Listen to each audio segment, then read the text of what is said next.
Hello, welcome to Hollywood Crime Scene. This is Rachel Fisher. Hello, this is Desi Jedeikin. I'm excited. Well, Desi, we have an exciting couple of episodes coming up to close out our annual Halloween month. In 1999, Thomas Harris's book Hannibal was published. Now, Hannibal, of course, is the sequel to his massively popular 1988 novel, Silence of the Lambs. Both books were turned into movies. Silence of the Lambs was released in 1991 and Hannibal in 2001. Did you see Hannibal? Yes. Did you like it? Yeah, I liked it. Look, I'm not saying it's a great movie, but I enjoyed it. I really enjoyed it. I thought it was really scary. I know what critically. I like all of the Hannibal Lecter movies. Me too. So I'm just a fan. I'm a fan of all of them And I've read all the books too. Oh. Yeah. I've only read Silence of the Lambs. Yeah, I like the books. They're really easy reads. I mean, outside of the horrific content. They're fast reads. They're fast reads. And yeah, I've seen all the movies more than once. I really enjoy this series. I love this universe. Me too. I love the movie Manhunter. A great movie. Which was the first Hannibal Lecter movie. I like the one with Ralph Fiennes. Red Dragon? Yeah, Red Dragon. Yeah, Red Dragon was the remake of Manhunter. Yeah, I love that movie. I mean, I even like when Ray Liotta, they're eating his brains. I like these movies. I do remember when Hannibal came out, it was trashed. People were mad. First people were mad because Jodie Foster wasn't playing Clarice anymore. Right, it was Julianne Moore, which is like, how can you complain about that? Yeah, we love Julianne Moore. We're not going to do the movie just because Jodie won't come back? We gotta. Sorry. I mean, I'm glad they made it. I thought Gary Oldman's character was terrifying. I mean, the thing I like about this series of films is I'm into all of the villains. The actors playing the villains are always incredible. Yeah. And they're just going to make me like the movie. Like Gary Oldman, Ralph Fiennes, Anthony Hopkins, obviously, and then Brian Cox. Right. I mean, it's just like, of course it's going to be amazing. Yeah, it's just an interesting world. I agree. I love it. I totally love it. So I loved going to Florence, too, in Hannibal. Oh, I know. I love seeing it. I know. Yeah. I thought, because the city, not to sound like an asshole, but the city definitely like played a character. It was a character in the film. Yeah, it changed things up. We hadn't been really outside of America in the series at that point. So yeah, it was good. So during preparation for the novel Hannibal, Thomas Harris traveled to Florence to attend the trial of one of Italy's most notorious serial killers. Hannibal was inspired by this case. Ooh. The book and movie's second act takes place in Florence. So that also was inspired by his trip. He's like, we got to set this story largely. Like, I need to go back to Florence. We need to film there. Absolutely. And judging by the gruesome nature of the killer's crimes, it is not hard to see shades of Hannibal Lecter in this monster's work. Yeah. So we are going to be talking about the Monster of Florence. Ooh. Now, I didn't know until after I picked this case that Netflix was releasing a miniseries about this. Oh, see, we're always on the pulse. Dude, that's happened to us so many times. I had no idea. They just released it today, actually. Ooh. And as I was already researching this, I was Googling if there was a documentary about this case. And I saw that, they're releasing an 8-part miniseries on Netflix. That's so funny. It was so weird. That's happened to me too, where I'm Googling for a source and then I see a story on a miniseries or something. And I think with the Menendez brothers. That happened with the Menendez. This is an Italian series. Okay. Netflix does a lot of foreign films and TV on their site. But it was written about in the New York Times, so I think they're doing a lot of marketing here for because this. That true crime genre is so big here. Yeah, and it's definitely has similar vibes to their other true crime miniseries. Yes. dramatizations. Cool. Anyway, I watched the first episode last night when it dropped at midnight. Yeah. After Love is Blind, of course. Priorities. Yeah. And it was good. Our main source for this episode is the book, The Monster of Florence, A True Story. This is a book written by Douglas Preston and the Italian journalist Mario Spezzi, who we will talk about in this episode, because he was like the lead journalist on this case. Very good book. I highly recommend it. Goes into a lot about even just like the history of Florence. Oh, nice. And I think it's a really interesting book. So let's begin. On the night of June 6th, 1981, 21-year-old Carmela DiNuccio and 30-year-old Giovanni Foggi left a local nightclub in Florence and drove into the countryside. Carmela worked as a salesgirl at the Gucci store, and Giovanni was employed at the electric company. The couple was engaged to be married. This couple had driven to a secluded area to hook up in the car when just before midnight they were ambushed. Giovanni was shot point-blank range in the head through the driver's seat window. Carmela was shot next. The killer dragged her body out of the car and to the bottom of an embankment. Carmela was then mutilated. The killer cut off her vulva. The medical examiner determined that some kind of notched knife had been used, possibly a scuba knife. Mm. And also that, it was completely taken off, but it wasn't necessarily like a surgical precision. That's a hard thing to cut off. Yes. The vulva had been removed in 3 distinct cuts. Ooh. At the scene, police discovered shell casings from the murder weapon, which was a .22 caliber pistol. Carmela's straw bag had been turned upside down with the contents spilled out onto the grass. The only witness was a farmer who lived in the area, and he had recalled hearing music playing from this car that was parked. He said it was Imagine by John Lennon. What? Although he hadn't heard any shots, he said he heard the song cut out halfway through. Oh, that's creepy. That's very creepy. I guess this is 1981. So they're getting down. Yeah. Not Imagine. Not very sexy, but no. It was 81. Yeah. It's after he died. Yeah. So maybe it was like a tribute. A horny tribute? Sorry.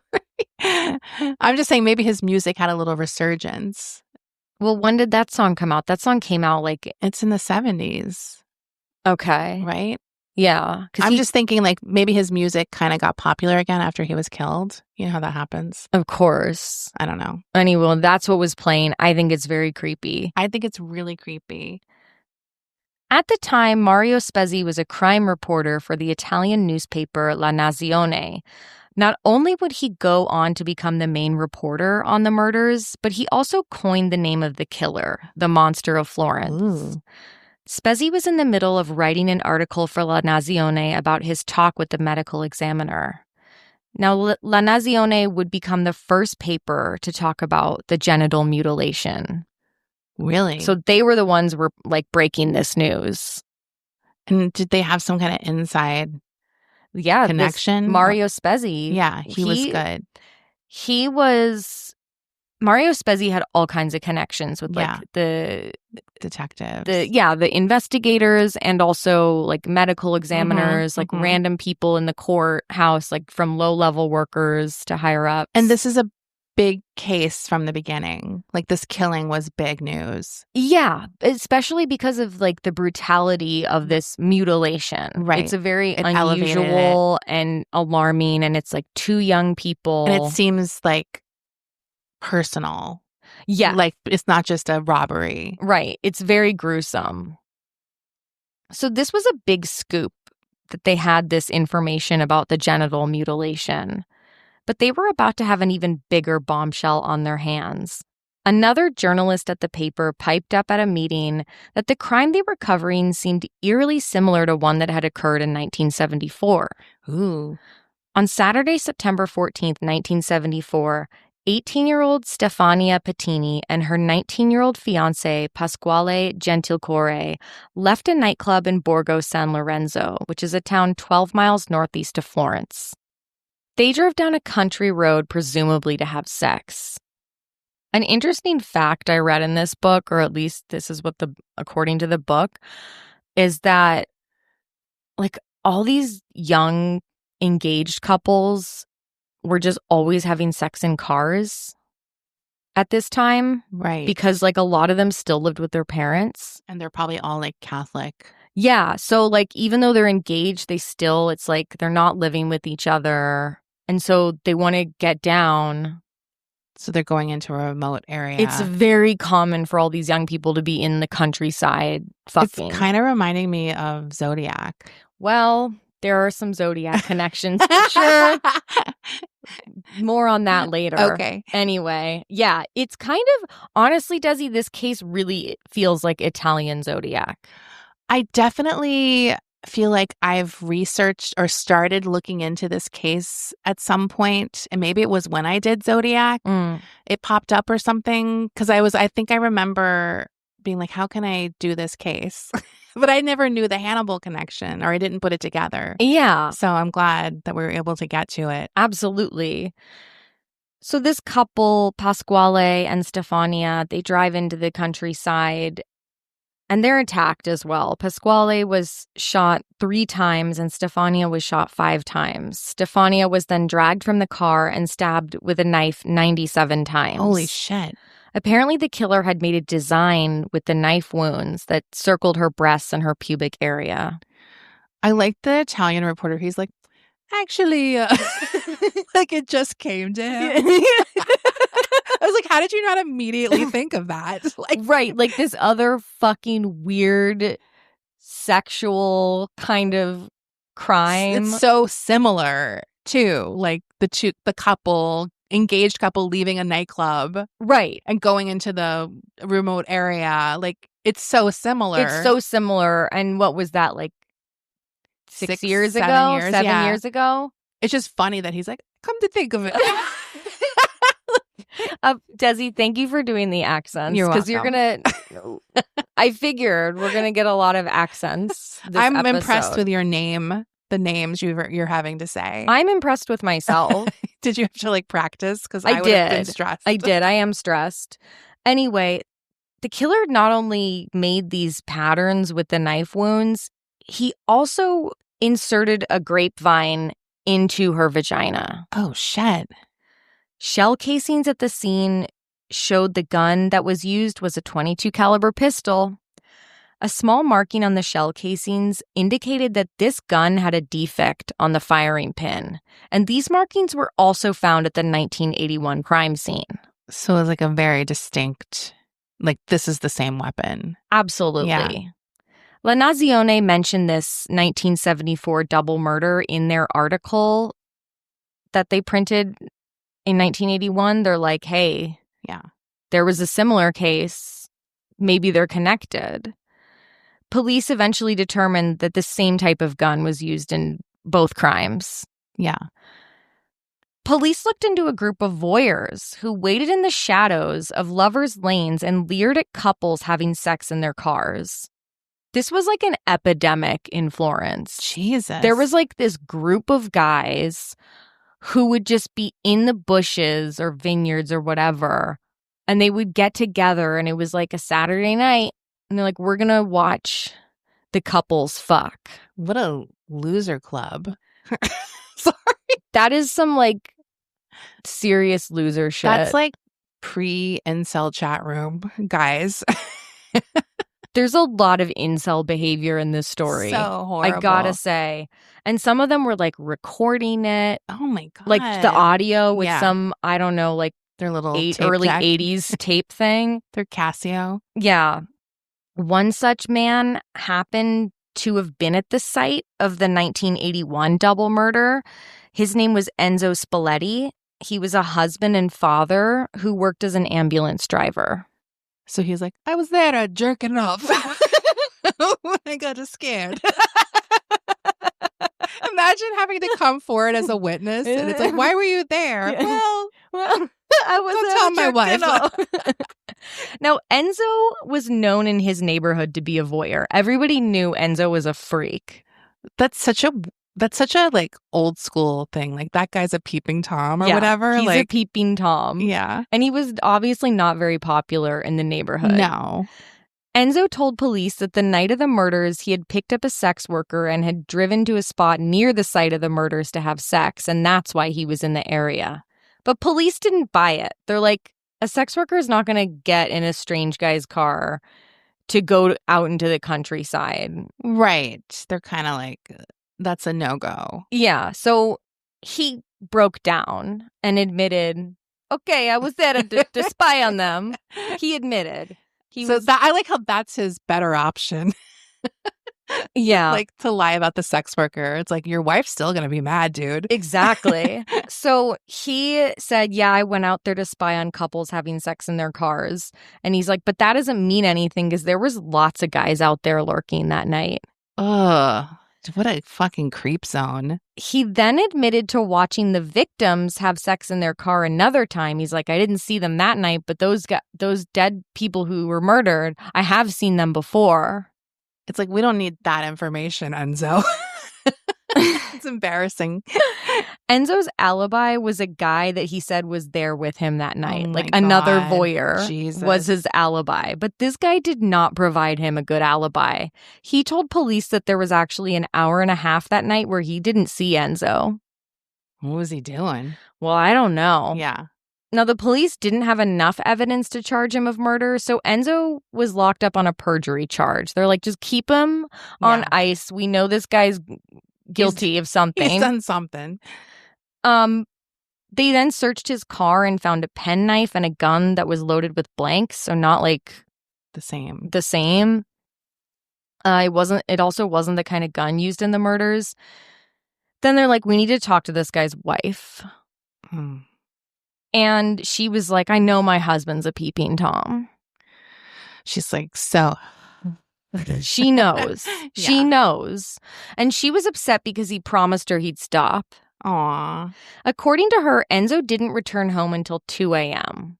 This poor woman. So not exactly helping him out there, but I don't blame her. She's like, this is the only way I can get divorced. Yeah. I'm Catholic. If he goes to prison, then I'm free. Exactly. But his wife did insist that her husband couldn't have committed these crimes. He's a pervert, but he's no murderer. Regardless, Enzo was charged with murder and remanded in jail until October of that year. Wow. And that's when the real killer struck again. Oh, and this is back in 81. So he got arrested in 81. Yes. Got it. Okay. So this wasn't from the original murder. No. Got it. No. So the killer strikes again on the night of October 22nd. That's today, 1981, 24-year-old Susanna Camby and 26-year-old Stefano Baldi had been on a date at the movies. After the movies, the couple drove to a park just outside the city and parked their car near a vineyard.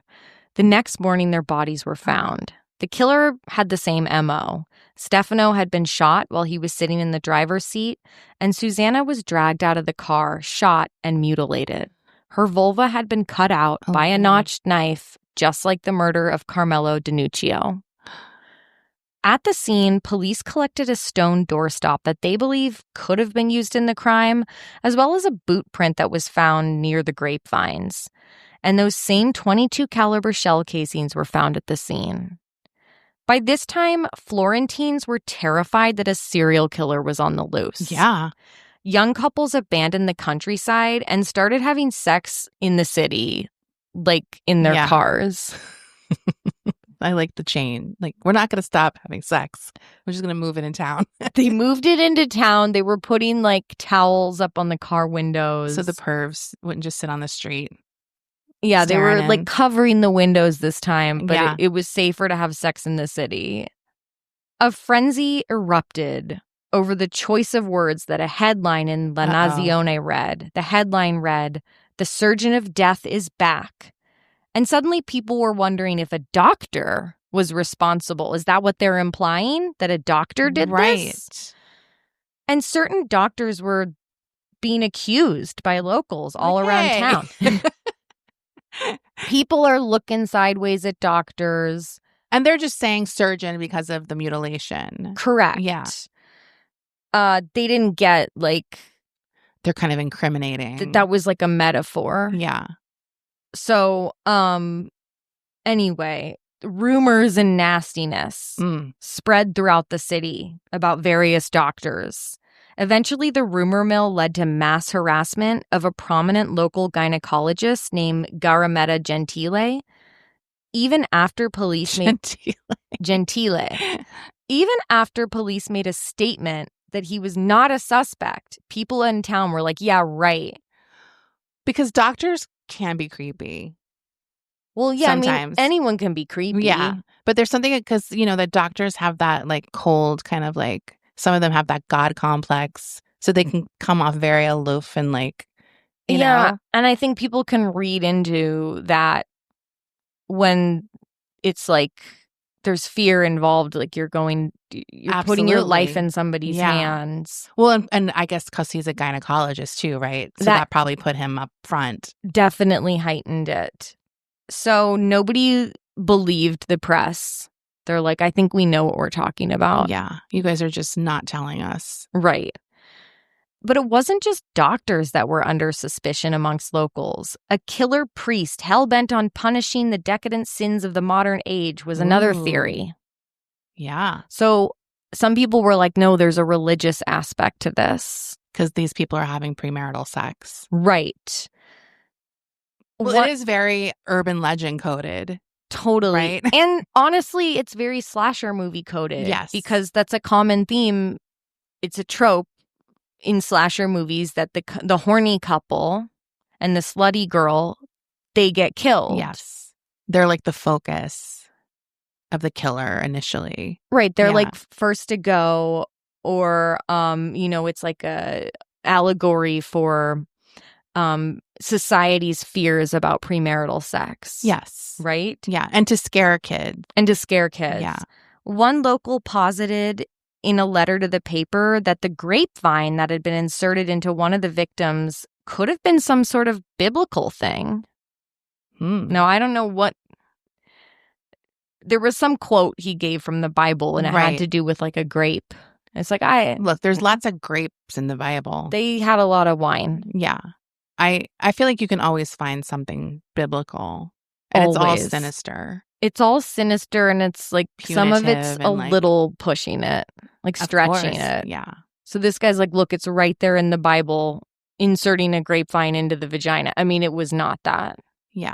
But like, put the vine into the vessel, see? Like, whatever. Right. It was something like the fruit of the vine. Yeah. I don't remember. Anyway, so investigators interview sex workers to ask them if they had serviced any particularly perverted guys, especially priests. Ooh. And one girl was like, yeah, there's this priest who likes to shave off girls' pubic hair. You should probably talk to him. Oh my God. Like, I don't even think that guy was fucking. He was just like, I need to shave a bush. That's so perverted. It's very perverted. So they brought that priest in. And they're like, we know you're shaving bushes. He got unwittingly like pulled into something he had nothing to do with, and everyone knows his kink. Oh, totally. Now everybody knows. They even searched his church. So like it was a big fucking stink. I mean, the funny thing is he probably is like, this isn't that bad. I'm just a shaving a bush. But then it ended up being even worse if he was just fucking someone. It's like even more kinky. Like, yeah, because it's a kink. Because it's a fetish, right? Yeah. And so for it to be a priest, it's like this big scandal. Totally. I would have lived for that scandal as a kid. Oh my God. But there was no evidence linking this guy to any of the crimes. He just liked shaving bush. Yeah. No harm. At some point, a couple that had been driving around the same park the night of the most recent murders told police that they had actually seen a nervous-looking man driving a red Alfa Romeo in the area. They gave police a description of the man, and a composite sketch was drawn up. Now, this sketch wouldn't be released to the public until later, though, like the following year. Months went by with no break in the case. And by June the following year, the killer had struck again. 22-year-old Paolo Mainardi and 20-year-old Antonella Migliorini. They were found on a local country road. Like the couples before them, they were engaged to be married and they were having sex in the car. Antonella knew of the monster that was preying on young couples in the countryside, and she was apprehensive of going out there with her fiancé. But he convinced her. He's like, it's fine. And after a night of hanging out with friends and eating ice cream, they drove off toward their doom. The crime scene showed that the couple had attempted to flee the scene. Evidence indicated that Paolo and Antonella saw the killer approaching. Paolo then attempted to reverse quickly out of there. The killer then fired a shot into the car, hitting Paolo in the shoulder. Paolo managed to get back onto the main road, but the car quickly careened into a ditch. The rear wheels became stuck in the dirt, and he was just spinning his wheels, trying to accelerate, but the car wasn't budging. This is horror movie shit. Yeah. The killer then proceeded to shoot the headlights out of Paolo's car. Then he opened the car door and shot both Paolo and Antonella in the head. The killer's plans had been foiled, so he couldn't complete his ritual with the car and his victims on a main road, basically. Right. Even though it was the countryside, there still was some traffic there happening. So he fled before he could mutilate the woman. A motorist found Paolo and Antonella later that night, and Paolo was still breathing. But he died soon after in the hospital, never regaining consciousness. Silvia Della Monica, the case's lead prosecutor, told police that they should put out a false report that the male victim is actually still alive in the hospital and he's about to talk and give a description. Right. She hoped that this false report could spook the killer and he'd do something that would get him noticed. Right. At this time, the police finally released that composite sketch that had been drawn the previous year. But this only added to the city's frenzy. Right. Because now people are accusing guys who vaguely look like this guy. I mean, I get it. It's a very scary, but it's it's reached this hysteria kind of. Right. Where everybody thinks they're seeing him. And what does the sketch look like? Like a dude. So it's a young guy? Not really. He kind of has deep lines in his face. Right. He looks kind of balding. Okay. Anyway, a local pizza shop owner who bared a resemblance to the sketch became the victim of harassment in town. Oh, no. And it was so bad that he ended up slashing his own throat. Jesus. Anyway, let's take a quick break here. We'll be right back. But not every tip that came from the public was based on rumors and nastiness. An intriguing letter was sent to the police by an anonymous sender. Inside the envelope was a clipping of an article printed in La Nazione all the way back in August of 1968. Wow. The article stated that a couple had been murdered with a .22 caliber pistol in their car. Antonio Lobianco was 29 and Barbara Loci was 32. Barbara and Antonio were both married to other people. Barbara brought her 6-year-old son with her that night, and he was sleeping in the back seat when the killer struck. Holy shit. The boy was luckily unharmed. After the police received this tip about this old newspaper clipping, investigators went back through that old case file. Luckily, the bullet casings used in those murders were still in evidence. They were the same bullets used by the monster of Florence. There was only one problem. This 1968 case had been solved. Barbara's husband, Stefano, was arrested, and he had confessed to the murders. Oh. It was deemed a crime of passion, and he was convicted and sentenced to 14 years in prison. Stefano was released, and Mario Spezzi interviewed him at his halfway house. His mind was pretty gone at that point, and he was rambling a lot, but he said one thing that was pretty interesting. He said, "They need to figure out where that pistol is. Otherwise, there will be more murders. They will continue to kill. They will continue." This statement led investigators to explore the possibility of a group of killers. He kept saying they. That's so crazy that he only got 14 years for that. 2 Yeah. murders? I'm sorry. That's, like, wild. Yeah, I think it was like He was out of his mind. He was out of his mind with rage. His wife was having multiple affairs, and this was like the last straw. So I think it was deemed like this. I don't know what they called temporary in Italy insanity or something. Yeah, something like that. And he got a reduced sentence because of that. Investigators are wondering, was it possible that Stefano Mele had accomplices the night he murdered his wife and her lover, and that those accomplices went on to commit the other murders while Stefano was in prison? Yeah. Investigators looked into Stefano's family and friends, leading them down what was called the Sardinian Trail, Ooh. as Stefano was originally from Sardinia. So looking into all these Sardinian people. Yeah. 2 of Barbara Loci's lovers were originally from Sardinia. Oh. Also, they were brothers, Salvatore and Francesco Vinci. Francesco, for one, was known to be violent. He, beat up women. Oh. The domestic abuse. Yeah. His brother, Salvatore, was suspected of murdering his wife. Oh, he wasn't ever Jesus. charged with it, but it was, technically ruled a suicide, but people in the town wondered. So she has pretty bad taste in men. Yeah. And the other brother, there was a third Vinci brother, Giovanni. He had raped his younger sister. Jesus. Now, these guys all lived in Sardinia until 1961, but 1961 was when the town decided they'd had enough of these brothers and basically ran them out of town. Oh, my God. And like so many other Sardinians who immigrated to the mainland, they settled in Tuscany.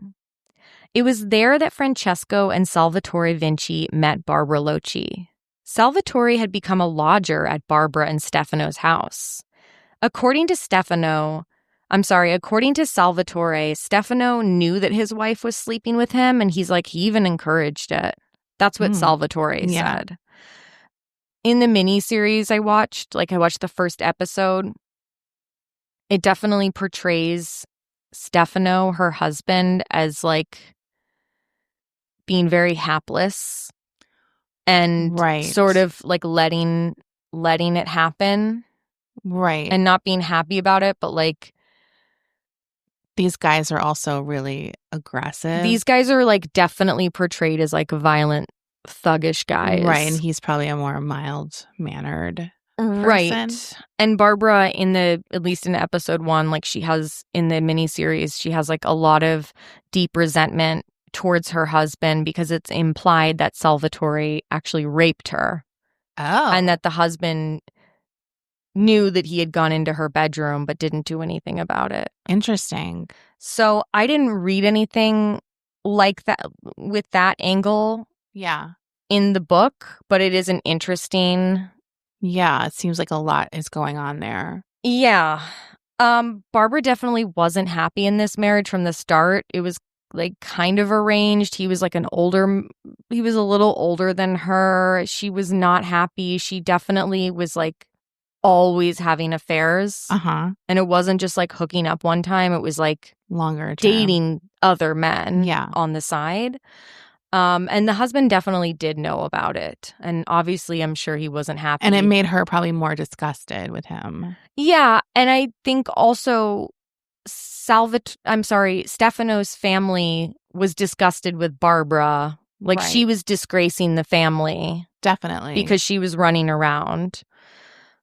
Anyway, Salvatore said of Barbara, when she made love, she certainly wasn't a statue. She knew what kind of game it was, and she knew how to play it.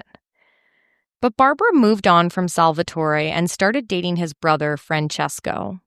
Francesco Vinci had gotten involved in the local underworld of Florence.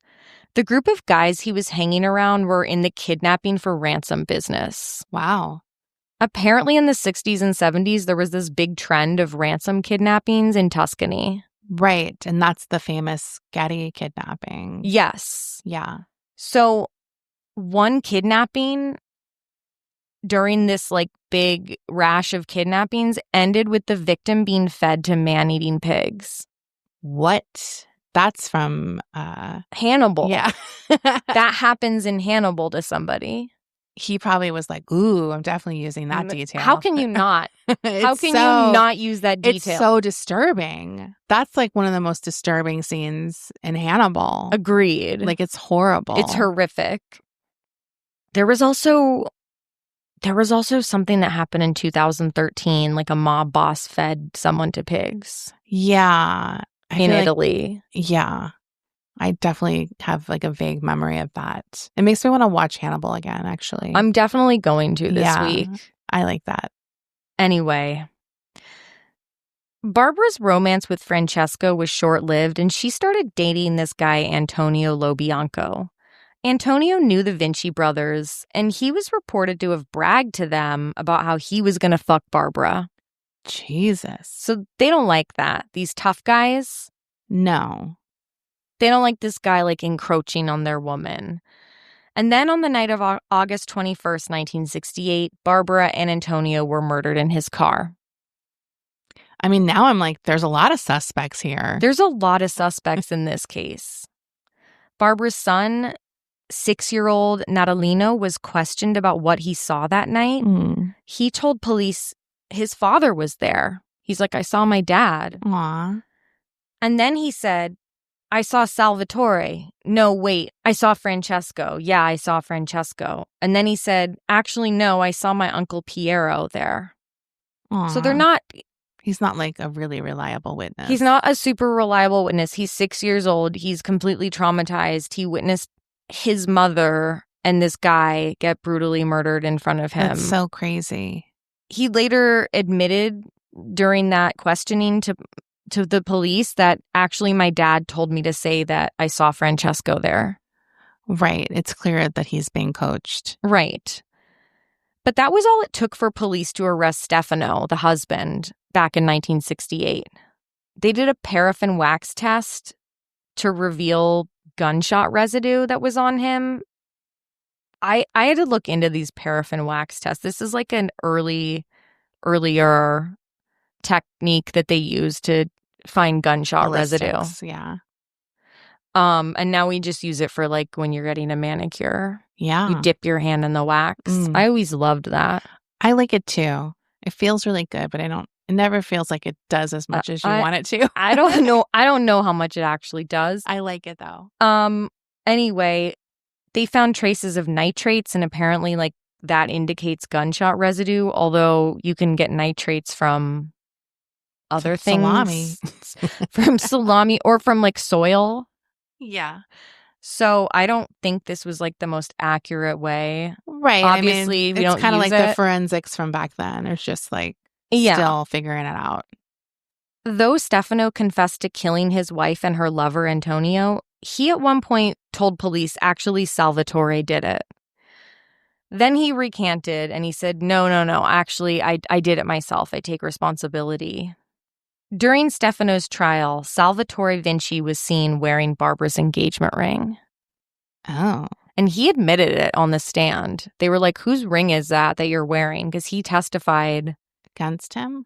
Yeah, he testified for the prosecution in this trial. And they're like, somebody was like, whose ring are you wearing? He's like, it's Barbara's, which is a really bold move. Yeah. And creepy. Is like the speculation here that the brothers did it, but the husband confessed because they threatened him in some way? That's definitely how they portray it in the first episode of this miniseries. Got it. And the book explores the theory, like, later on after these other killings happen, that, the Stefano might not have even shot, but he was there.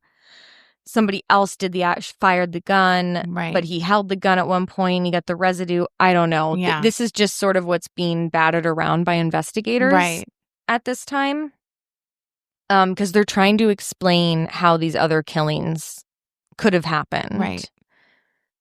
So in 1982, Stefano is out of prison, and the Vinci brothers have never been charged with anything.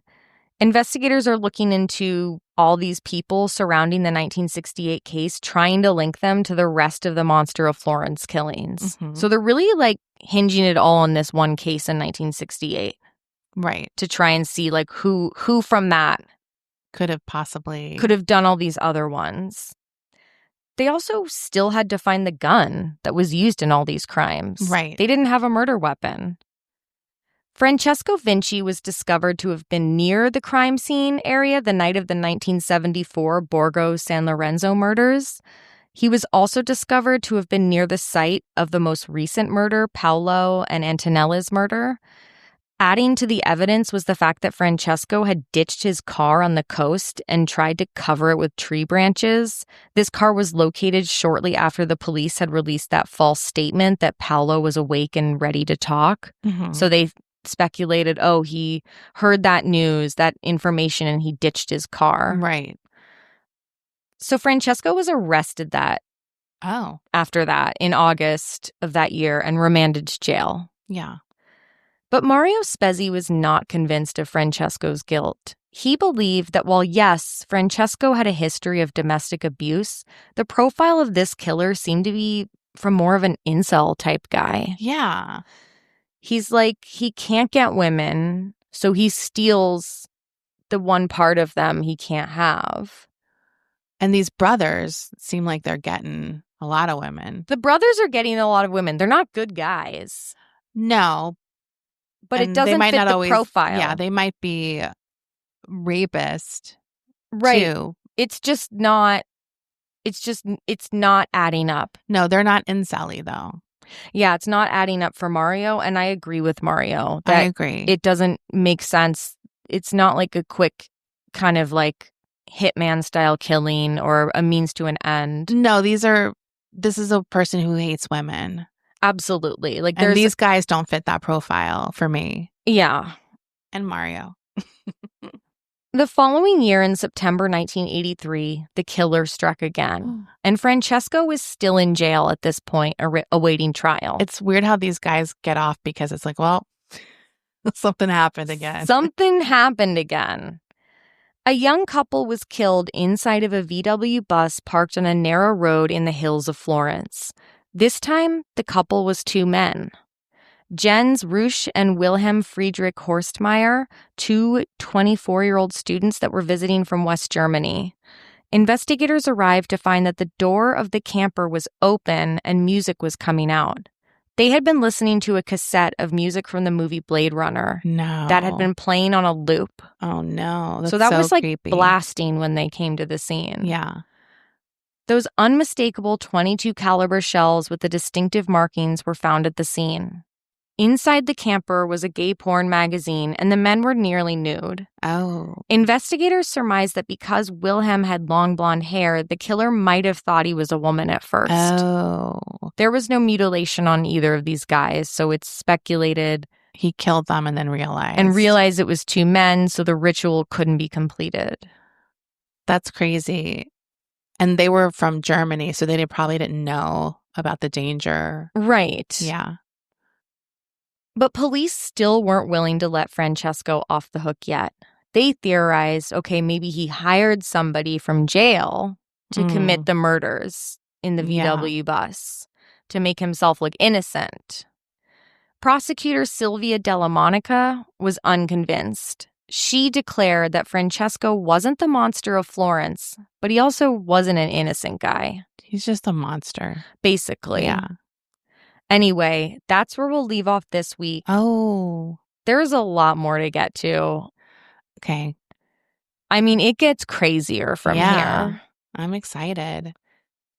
I don't know if it's going to be 2 or 3 parts, but we'll see. Oh, we might go into November. Kind of like we did last year. Oh, that's true. We had a long, we had a multi-part. That's true. That's good. This is just a very complex case. There's a lot of theories. There's a lot of characters. I hope you could follow along with all the different characters in this story. It helps with the dates that they're so far apart. Yeah. Because the names definitely are like, wait, which one is that? But the dates are so far apart that it's helpful. Absolutely. Anyway, right. I highly recommend the book, though. I'm excited to check out the series. Yeah. at least watch part 1. Yeah, watch part 1. It definitely helped knowing the story before I watched it. It is dubbed. Oh, okay. In English. Yeah. If you don't want to read subtitles. Right. Dubbing's never that good. It's never good. It's always bad. But I was like, damn, you did subtitles late at night? I was like, I could never. I would have fallen asleep in 2 seconds. I was pretty sleepy. Anyway, we'll be back later this week for the mini episode. Bye. Bye.